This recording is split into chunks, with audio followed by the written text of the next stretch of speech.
CO. Thank you, Mr. Speaker. I'm going to just take a short call on this. I'm not on the committee that will review this particular bill, and I've attempted to look quickly through this, but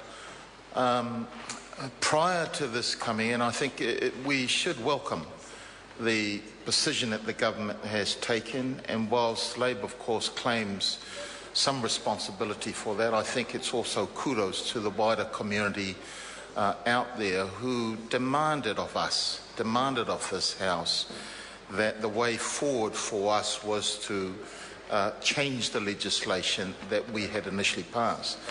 One of the groups that were quite vocal, and rightly so, against the previous legislation was local governments throughout New Zealand.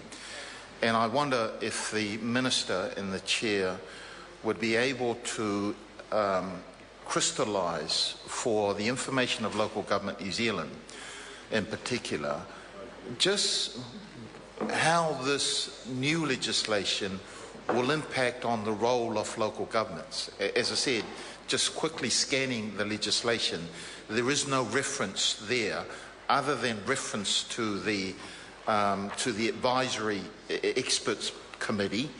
But the Minister should know, Mr. Speaker, that in the previous legislation, local governments up and down this country were quite vocal about the responsibility that that previous legislation imposed on local government without giving them the appropriate protection in how to advocate strongly for the views of their particular community. I suspect local government would be happy that we have essentially followed the advice that they've given this government by banning the availability of many, if not all, of the legal highs that were available. But there is another concern, sir, I believe that was one of the reasons why I was supportive of the previous legislation, and that was the concern about what then happens if we are banning these legal highs, and whether that then makes it available for the underground market.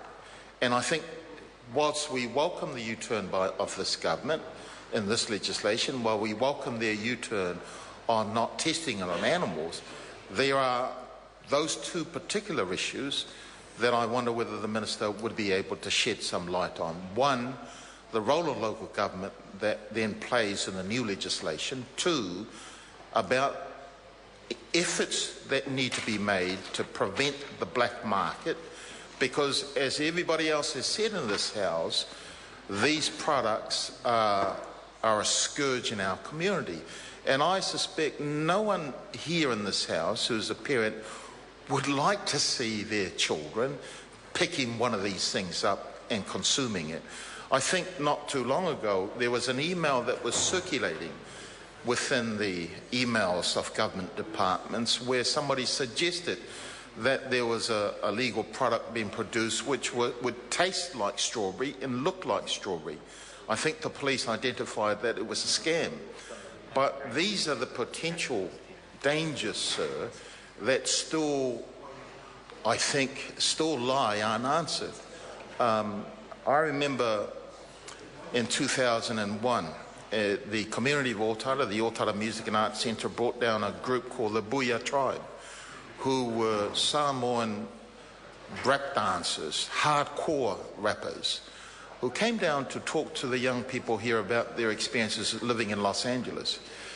The issue obviously got onto drugs, but what I recall from that conversation was they said that New Zealand has not yet experienced the full force of the kind of bad drugs that they see on their particular streets. And the fact that we've allowed some of this stuff to be on sale for a while now, sir, is still cause for concern.